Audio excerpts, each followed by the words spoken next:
Born in Trier, Germany in 1818 was Karl Marx.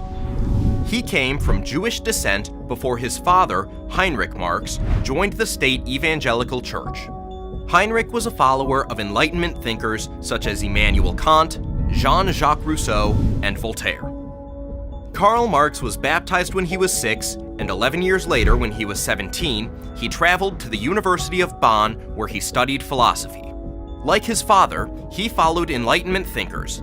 Immanuel Kant, Hegel, and Charles Darwin were some of the notable influences on the young Marx. Marx gets off really reading Hegel, and his main idea as a post-Enlightenment thinker is the idea that the universe does not need to be understood, it needs to be changed, which is an absurd thing to say, because why would you change the universe unless you first understand it? In 1848, Marx authored the Communist Manifesto, along with Friedrich Engels.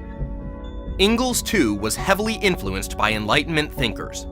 Hegel was probably the biggest influence on Engels, as he adopted the Hegelian dialectic, a method that directly opposes the foundation of Christianity.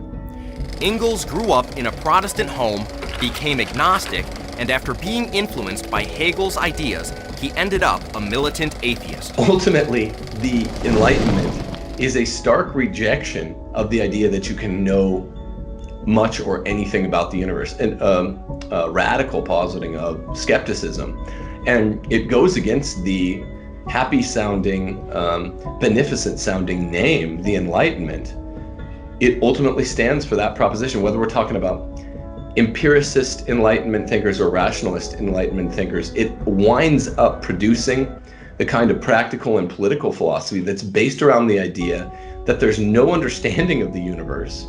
It's the opposite of that name. And all there really is, at the end of the day, is power for the taking. And that's Marxism. In the Communist Manifesto, the communists everywhere support every revolutionary movement against the existing social and political order of things. They declare their ends can be attained only by the forcible overthrow of all existing social conditions. The forcible overthrow of all existing social conditions. The existing social condition that needs to be overthrown in order for Marxism to thrive is religion. It's for this Marx wrote his famous slam of religion, most often translated as, "Religion is the opium of the people." Opium is a drug that dulls the senses and helps one forget present sufferings. Religion, therefore, in the eyes of the followers of Marxism, is good for maintaining the status quo. But since it embraces suffering rather than tries to get rid of it, it must be done away with.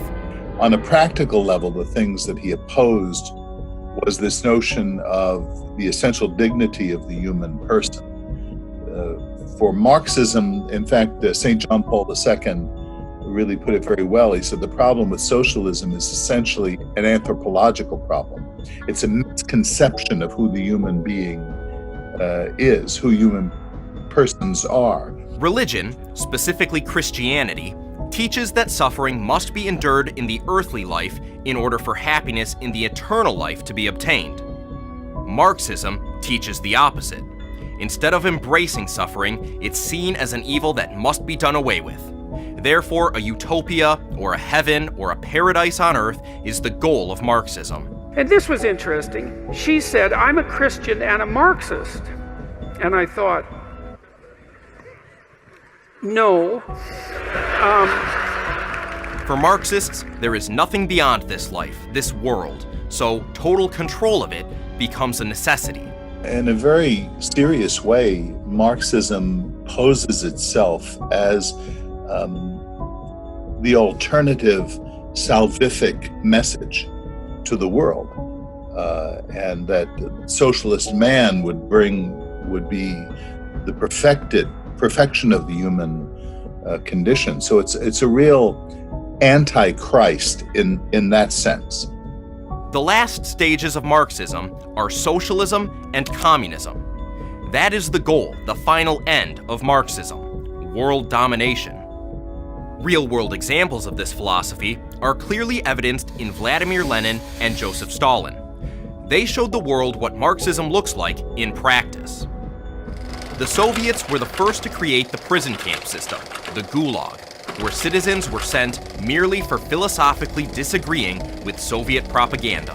Millions were shipped to the camps, and in fact, the Gulag was the model employed by Hitler for the Nazi camp system. Torture, starvation, and executions were the norm employed by the communist state as it set about establishing heaven on earth. Lenin turned Russia, and then the wider Soviet Union, into a one-party communist state, governed by the Soviet Communist Party. His own ideology was a variant built on Marxism called Leninism Marxism. This was the official state ideology of the Soviet Union and other parties in the Eastern Bloc. The Red Terror, led by Lenin, resulted in the slaughter of an estimated 100 to 200,000 Russians from 1917 to 1922. Some estimates run into the millions. Lenin took over Russia on November 8, 1917. 4 months earlier, on July 13, 1917, in the little village of Fatima, Portugal, the Queen of Heaven, in an apparition to 3 peasant children, said, "Russia will spread its errors throughout the world, raising up wars and persecutions against the Church.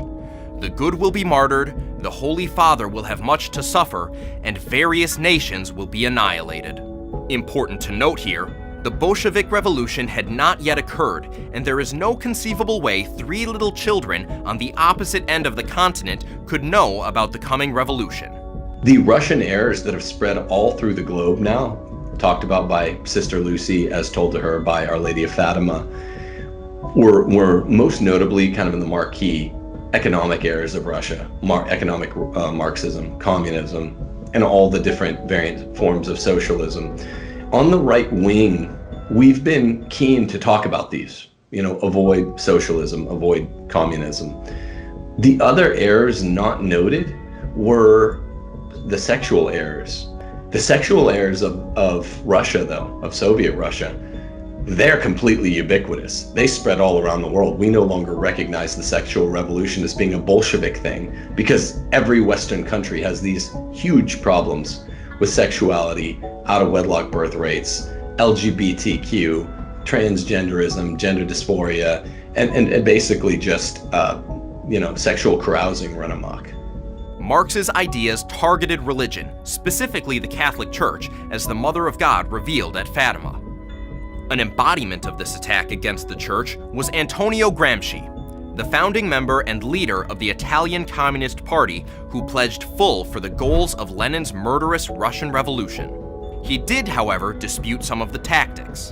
In 1867, Marx penned a second book, Das Kapital, and in it laid out specific steps for bringing about world revolution. While Gramsci supported the same goal, he said they are not Marxists in a strict way.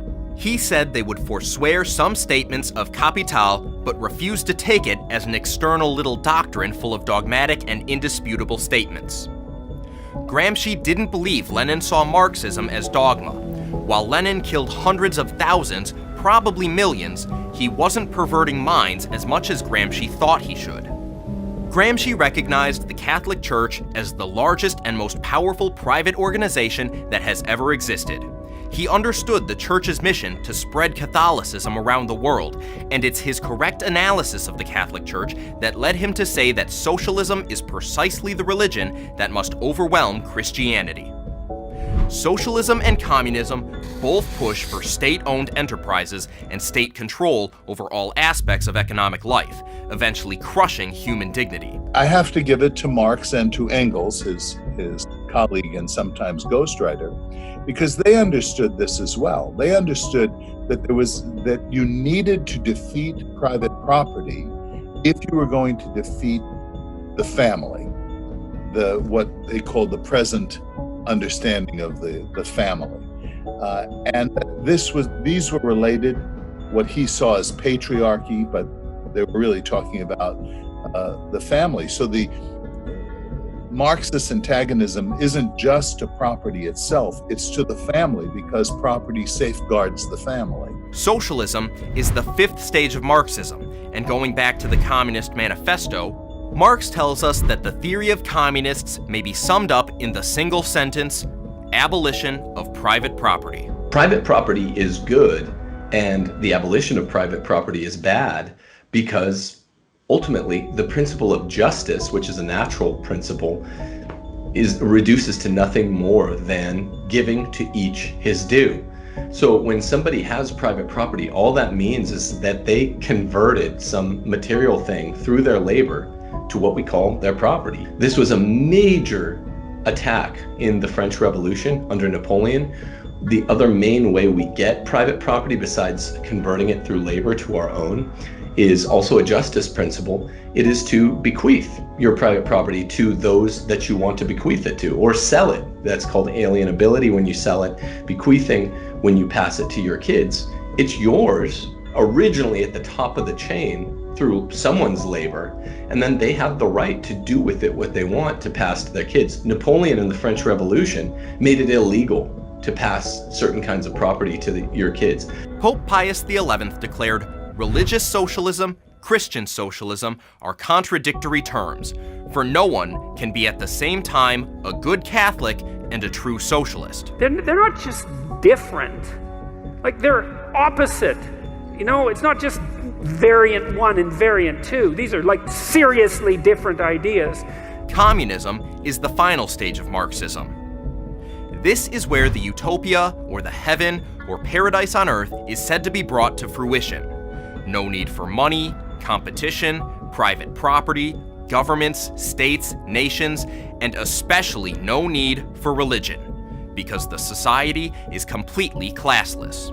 The Church has always condemned this final stage of Marxism, and Pope Pius XII's 1949 decree against communism excommunicates all Catholics collaborating with or voting for communist organizations. When you entice the viewer of an action film to stop rooting for the good guy and to start rooting for the bad guy, you pervert the soul. That's what communism does. When you entice the viewer of a basketball or a football game to feel sorry for the team that's losing and to really let them win even though they don't deserve to win, you're corrupting the soul of the viewer of that game. When you take from someone that worked really hard to earn something and you give it to somebody else who hasn't worked hard, who was sleeping in till 1 or 2 p.m. when that other guy was working really hard and getting up at 6 a.m. to get that thing, you're corrupting the soul. In 2018, another man by the name of Marx spoke pure Marxist ideals. The problem is, this Marx is a Catholic cardinal, Reinhard Marx of Germany. The heretical prelate openly declared, "We are all on the shoulders of Karl Marx. Without Karl Marx, there would be no Catholic social teaching." With so-called Catholic news sites saying that socialism is compatible with Catholic social teaching and even trying to make a Catholic case for communism, there's no question Russia's errors are still spreading to this day. These are just simply not Catholic ideas, and the popes have made that manifestly clear down through the ages, from Leo XIII, Pius XI, Pius XII, even the more progressive popes, Paul VI, wouldn't have agreed with that notion.